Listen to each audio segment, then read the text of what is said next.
Just like last time, this is a smaller session, so if you're in the back, come on up. We do have people watching online, and this is also being recorded for on demand as well, so there's always an audience, but show your panelists some love by coming up from the back. I know some of you are starting to come on in. That's great. File on in. This is going to be a really great content piece of your day because it's really something that's super important. And we know how important it is because it's security, something that we've been talking about a lot at NetApp Insight, and we'll continue to do so and lead in that way. And keeping the user and our organizations safe from bad actors and accidents that can happen in this crazy tech landscape that we're moving very fast in. And from here on out, for the rest of our customer jam sessions, we're going to be bringing in a very special guest to lead the proceedings and facilitate the conversations in these jam sessions. I'm really excited about this. You should be excited for her too. She's a big deal. She's an acclaimed online TV personality, commentator, interviewer, covering the tech industry, and an all-around awesome human. Please welcome our amazing moderator, Lisa Martin. Thanks, Mario. Hi, everyone. Good to see you. Hello, Insight. Happy Tuesday, everyone. I am so thrilled to be with you here today. We're going to be anchoring a very important conversation about an issue that all of us are paying so much more attention to today, security.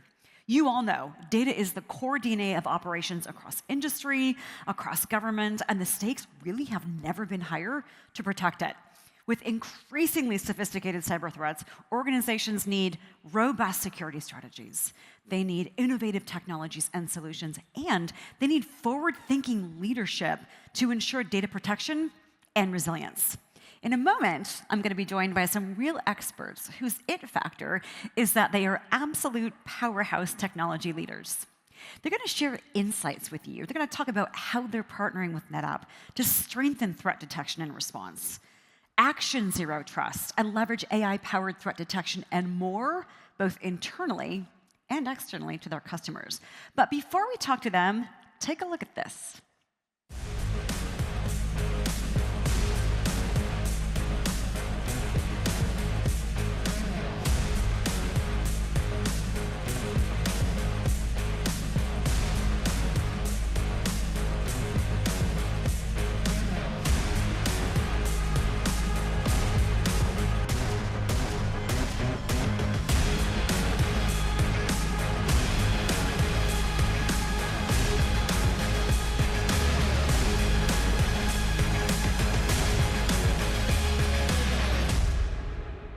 From ECS, please welcome Vice President, Department of Defense, Cybersecurity, Mark Maglin. Come on in, Mark.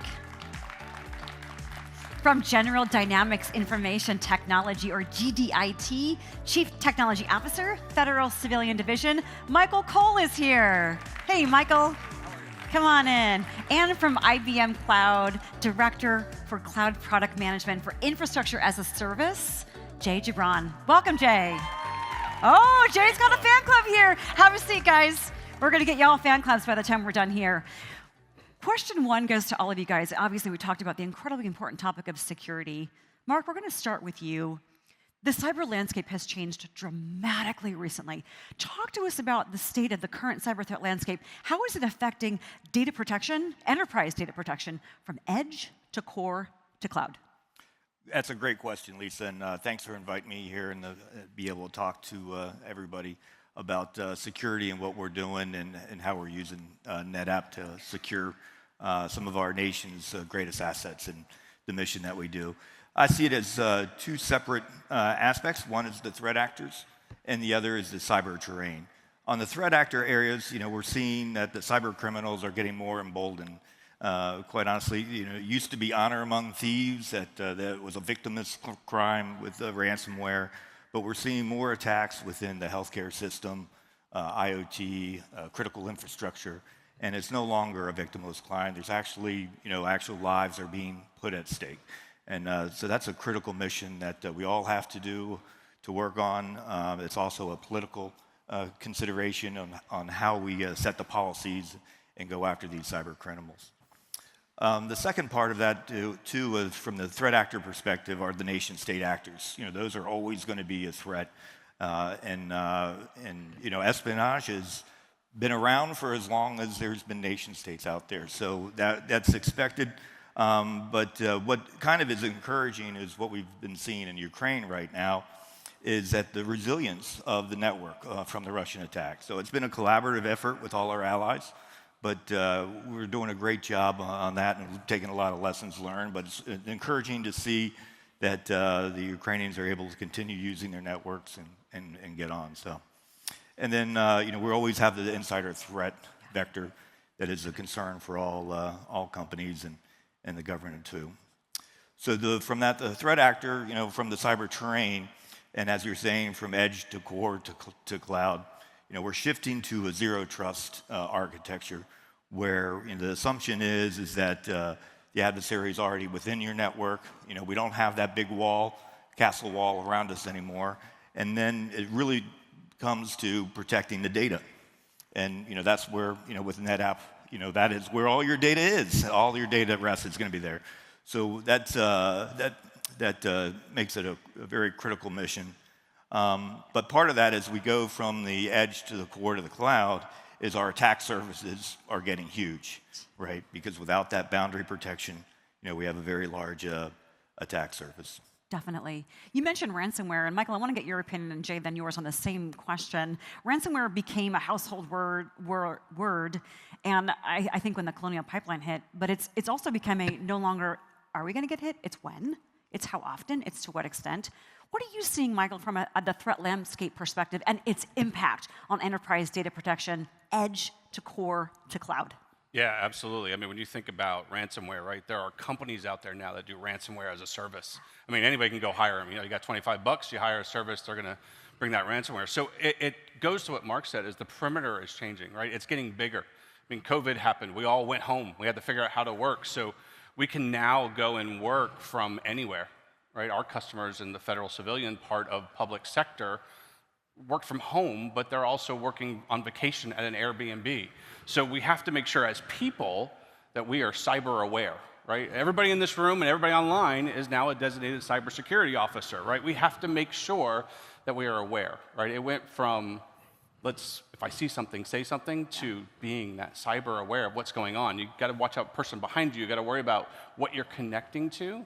So that as we've gone from that, like you said, from edge to the core, we really have to think about where our people are interacting and the mission that they're supporting and make sure that we're protecting it using zero trust architectures, using the right technology stacks that make us ransom resilient, I believe is the word that Harv used earlier, right? So making sure that we're taking that into account so that we're providing the right technology to get the power from it.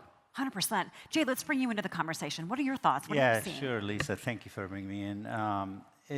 The customer base that we target at IBM and IBM Cloud is very similar and symmetric to what NetApp targets, which is the large enterprise customers who are very concerned about security, and the cost of security breach is estimated at about, for each event, about $5 million for a financial services client. And since that's the type of client we focus on, the security from edge to cloud is very important. Now, we're lucky that in the cloud that we have some control over what the client can do and cannot do, so that gives us the ability to navigate through security. So the way we build our infrastructure, it's secure at the core, it's resilient, and it's compliant. Those are the three metrics that when we build IBM Cloud around. And it was inspired by the financial services sector. We brought in roughly 150 banks that were part of our financial services councils that kind of guided us, put some of the controls in our cloud. And therefore, when a cyber attack comes in, the bank knows what to expect and knows what to do. It's important to secure the edge, but it's also critical to control the infrastructure in the cloud. So just to give you an example, at the bottom layer, we have 9 regions, 10 regions across the globe. They're all connected with a private network, meaning that the customer data never leaves our IBM Cloud private network if they choose to. If they don't want to egress, they don't have to. Then we build the infrastructure above that, including NetApp storage, that is built for resiliency, meaning that you have confidential compute, you have infrastructure that's designed to sustain some of the vulnerabilities that we see out there, like you saw in the last couple of years with Log4j, et cetera. And then we build our our software platform above that has security embedded in it. And then we build the mission-critical applications like VMware, SAP, HPC, all the workloads that we heard yesterday and today in the keynote. Those are sitting on IBM Cloud. And since those are all mission-critical workloads, we secure them the same way we secure our own workloads for IBM. That's our strategy, is to build the platform resilient, take in the threats if they come, reduce the blast radius such that if an actor got into the cloud, it stays maybe in the VM level or the server level. It doesn't take down the whole data center. And that's an important design point for us. That's incredibly important design. I mean, you all mentioned cyber resilience. We talk about this all the time, right? It's a journey to be able to get there. You're all involved in very critically important programs across industry, across government. For example, Mark, I want to highlight you for a second, and then Michael and Jay. The U.S. Army entrusts ECS with the task of protecting, get this, more than 1.4 million endpoints across the Army's entire global infrastructure, which is the largest, as Mark shared with us the other day, the largest Trellix endpoint security environment in the world. I'd love to hear from each of you about a key customer solution. Mark, we'll start with you, where security is at the forefront. Mark, we'll go with you. Sure. And again, our company ECS, we work with our customers and partner with industry to really solve complex problems. So the business drivers for the Army a few years back was they had aging infrastructure, end-of-life appliances, but also a very fragmented network. It was grown up over time, and a lot of stovepipes for information, and not a lot of standardized security protocols from one site to another site. So the Army wanted to consolidate all that into an enterprise managed service. So when we went to do the initial design, we kind of looked at how would we deploy this, and kind of very similar to the what you're talking about, the IBM global cloud. We had to have a global infrastructure to be able to work, because again, the Army is globally deployed. So we came up with an east-west continental U.S. CONUS sites, and then 3 overseas sites that were all networked together, using, again, the NetApp appliances for the basis of the storage. And we were able to standardize and migrate and consolidate a whole bunch of different legacy systems and contracts onto that system, and then continuously innovate over the course of the contract, and having the flexibility, because it's all about storage, right? And storage and security, to be able to increase that storage as needed. And what's been very helpful throughout this is the partnership with NetApp along the way, from the initial design through the implementation, and then also the operations and maintenance. Everything breaks, but we've been very fortunate that we've never missed an SLA. We've never had any downtime related to the network, the NetApp appliances, and the security behind that. And then we were very fortunate that we had won our recompete contract last year, and the first thing we needed to do was to do a global tech refresh of our system starting, and we had a choice. We looked at the best of breed, and of course that was NetApp. So we went ahead with that, and again, global tech refresh without missing a beat, no downtime, no gaps in coverage or security. We rebuilt the airplane in flight and kept on moving. Sounds like NetApp's helping you sleep at night. I'm kind of jealous here. Jay, let's talk about you. Customer security solutions at the forefront. You did a great job of describing all the thought and resilience embedded in the IBM cloud platform, but give us your thoughts here. Sure, yeah. I start with a data point. I like to do that. 90% of the successful attacks come from endpoints. That tells you how important they are. And 70% of the breaches started at endpoints. And by the way, most of the cyber security threats and problems that we see in the enterprise is caused by a human being.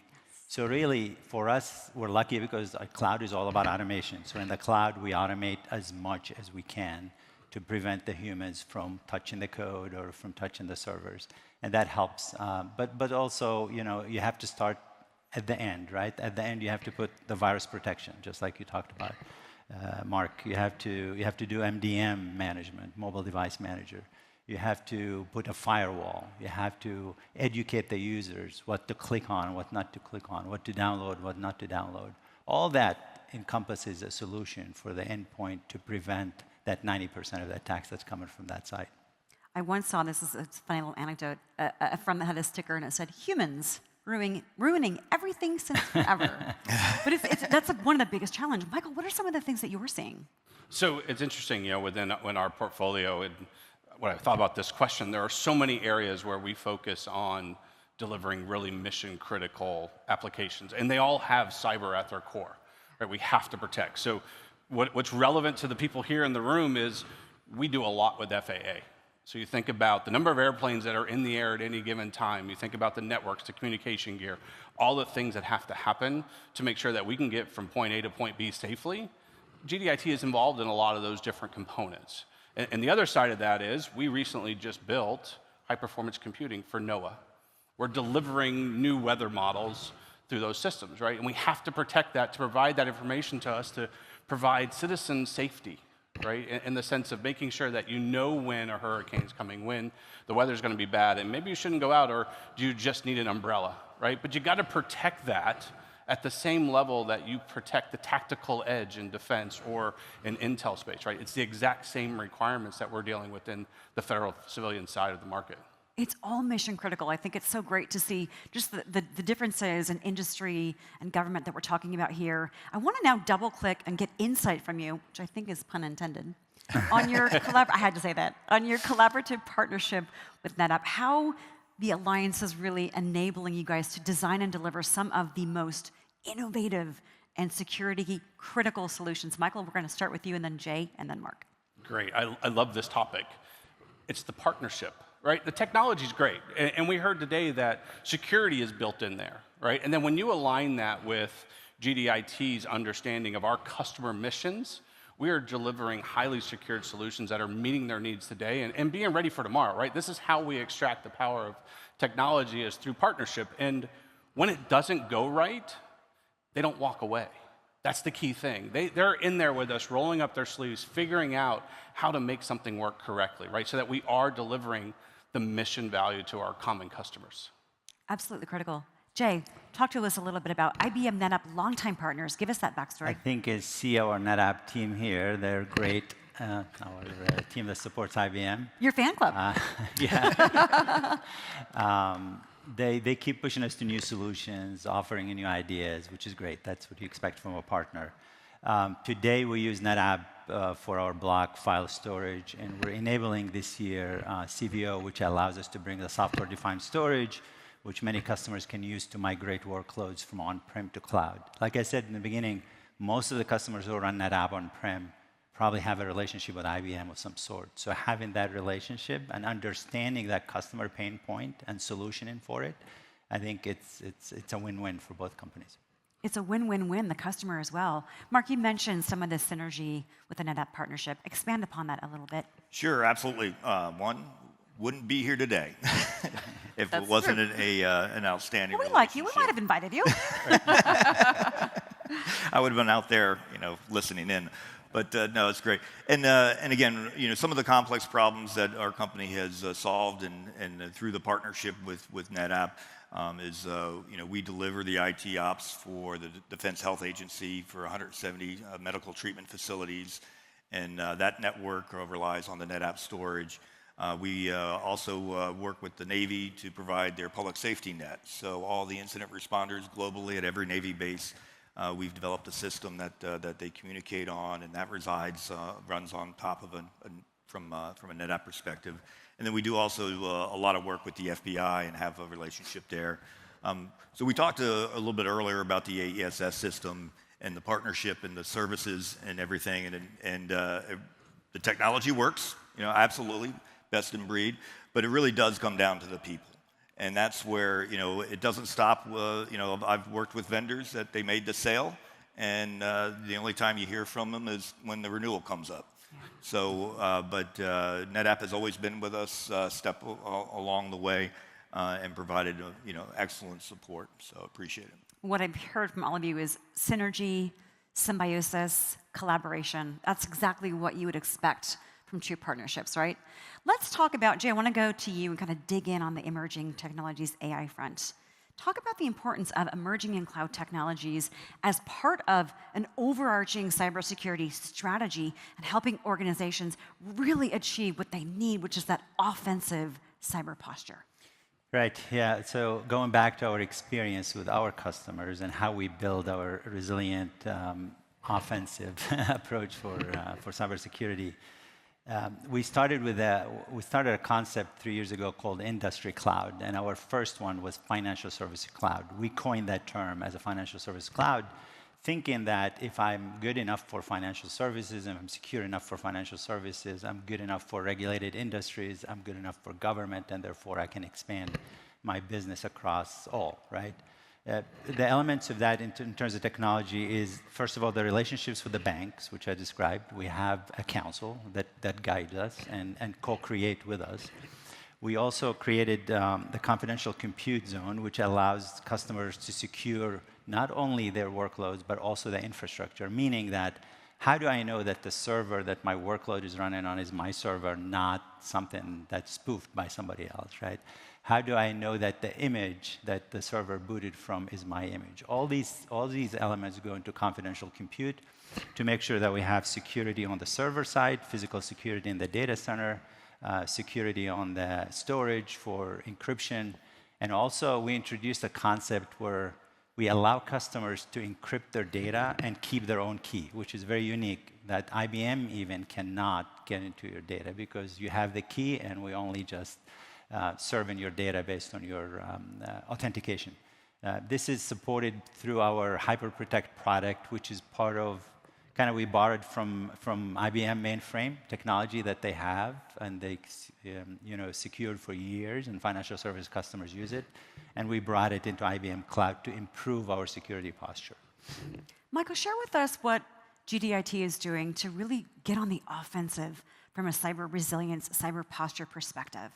Yeah, so when you looked at that through the context of emerging technology, one of the things that GDIT did earlier this year, we actually went out and surveyed our customers. We wanted to know, how are they looking at emerging technology? How are they looking at these innovative things coming in? And when you're dealing with the federal government, there's a lot of legacy. We'll just say it that way, right? There's a lot out there. But 65% of the people who responded said, we want it. We want emerging technology. And as you dug into that, it's because emerging technologies are being built for a purpose. Yeah. They're not just coming out saying, hey, I want to do everything IT. They're identifying a problem. They're leveraging cloud native. They're leveraging innovative technologies that are available to them today to bring unique factors in that are actually answering that cyber resiliency, that cyber security posture question that every one of our customers has. So it's really good. It's called Seeds of Change. It was a really interesting article. I think there's a lot more to it there, but out of those 65%, over 50% of them were like, yeah, it's because of cyber. That's a big cultural shift. Mark, what are you seeing in terms of cloud and emerging technologies and the impact on becoming offensive? It's all about the data. And especially in the cybersecurity world, we're generating huge amounts of data, not only event data and logs and everything like that, and when you expand that out to 1 million endpoints, that starts piling up. But it's also being able to have visibility into your network, to understand what is connected to your network, the health of that, the compliance checks that are required, but also that also lends to the vulnerabilities, to be able to identify the vulnerabilities of what assets need patching. And then we have DoD has a program called Comply to Connect that takes that information and makes decisions on whether you can connect your device, whether your device is authorized, whether it's up to date, whether you are unauthorized users, what data that you can access, and the controls that are involved in that.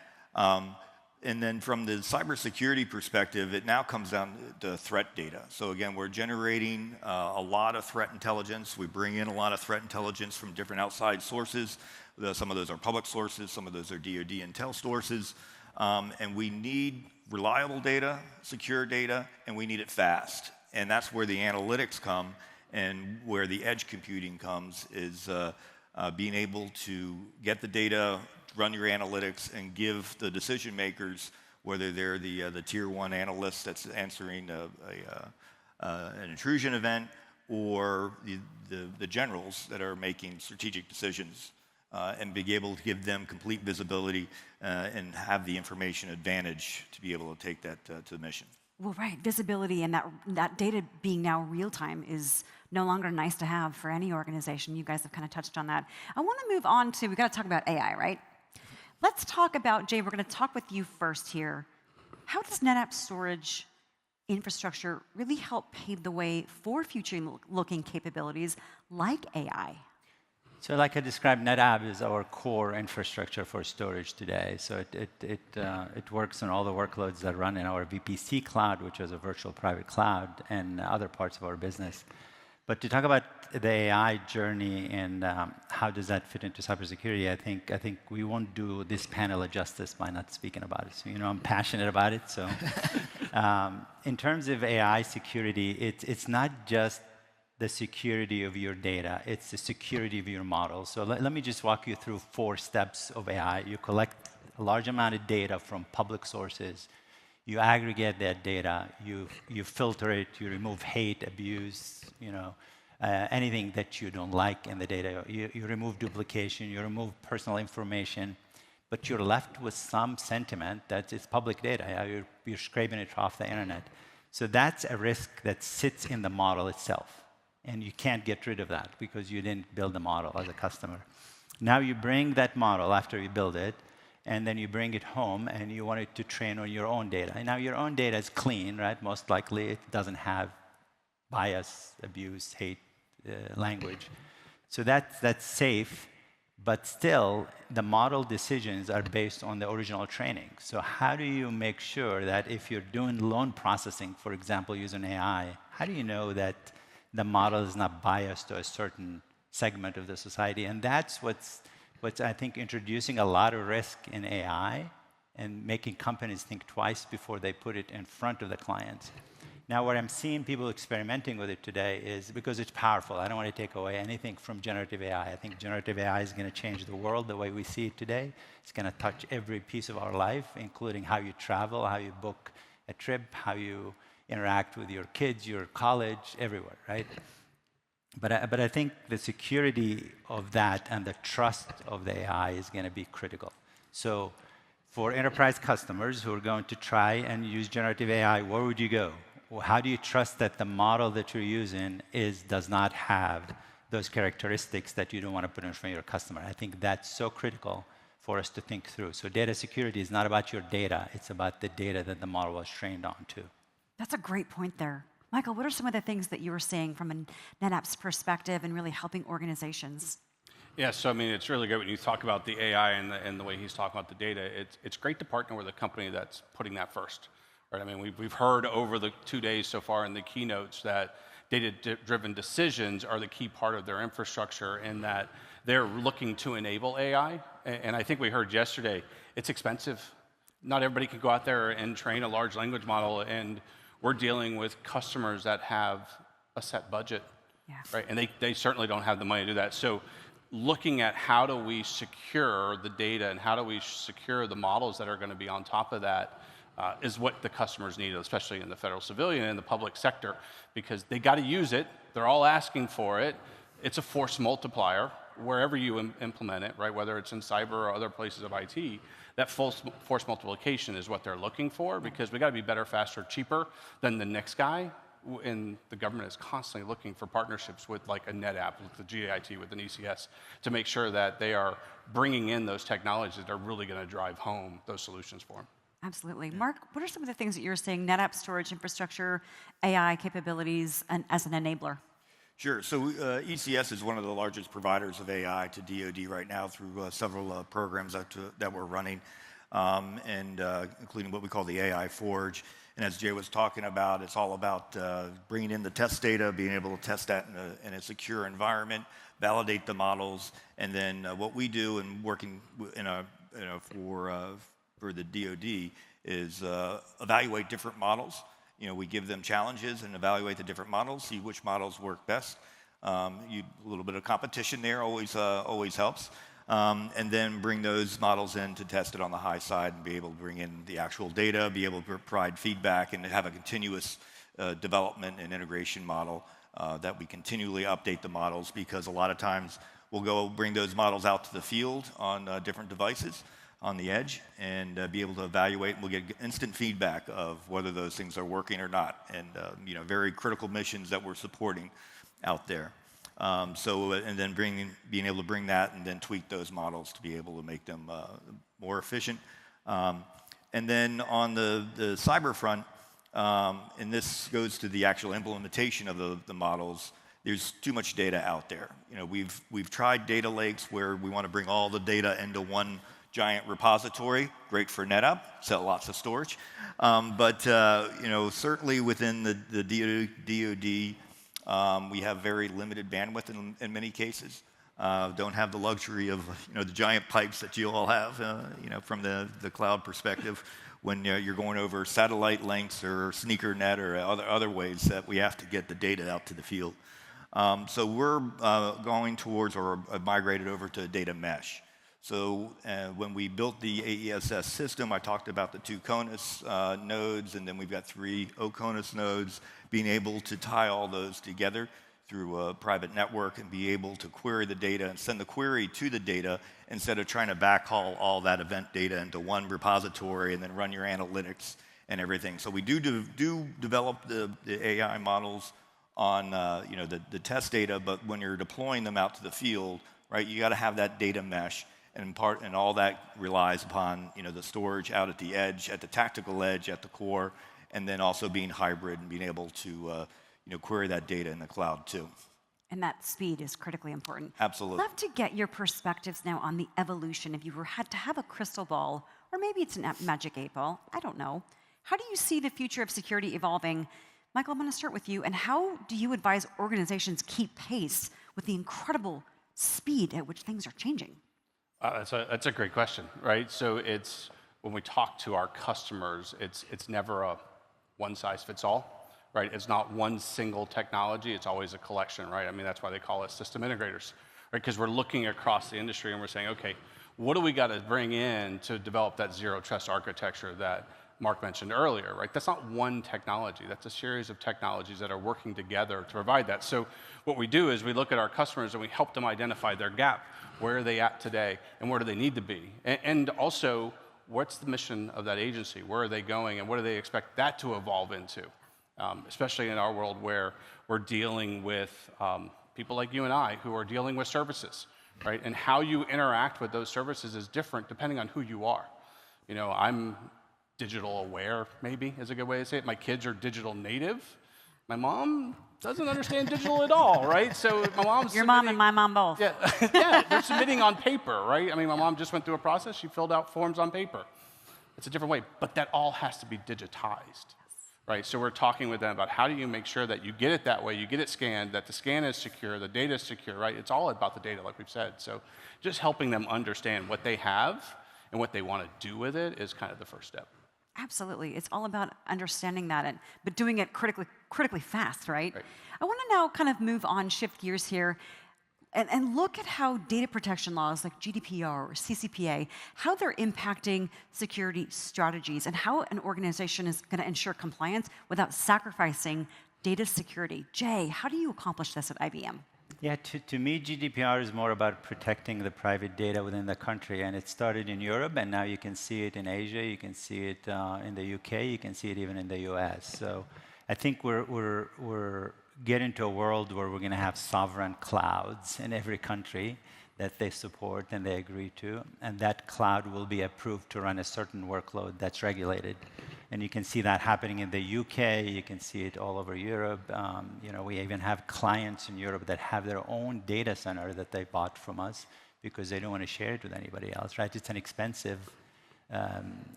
purchase, but for them, that's more important than anything else in terms of security and compliance. So I think it's just going to change the way we do business in public cloud, and no longer it's one cloud fits all. It's going to be sovereign clouds that are spread across the globe. Definitely not one size, one cloud fits all for sure. We talked about this a minute ago when I made the joke about my friend's sticker, humans ruining everything since forever. It's the human error factor is huge. We talked about this. It's there, it's persistent. Can you talk about measures you've taken, like maybe zero trust? Jay, we're going to go back to you. to protect from internal threats, whether those are accidental or on purpose? To us, really, automation is the key to preventing human error from happening, but it still happens. You know, a software developer is going to make a mistake. We release a code, and the code has a bug in it. We're deploying AI to help us with that because we just released a product called Watson Code Assistant, and that actually helps the developers produce better code, detect bugs, document the code. And we're hoping that these new tools is going to allow us to even capture it more. We live, like I told you, in our customer base, we live on resiliency, so we got to be resilient, we got to be secure, we got to be compliant. We don't have a choice. Before we do anything, we have to be those three, and then we build the product on top, right? You're right. We have to be resilient. We have to be compliant. We have to be secure. There is no choice. It's not a nice to have anymore across any type of organization. Guys, thank you so much for joining us on the panel today, really sharing what your organizations across industry and government are doing to really enable a journey that's going to get to cyber resilience, that offensive posture that we talked about. Mission critical these days. We appreciate your time and your insights. How about it for Mark, Michael, and Jay? Thank you. Thank you, gentlemen, so much. We appreciate your insights and your time.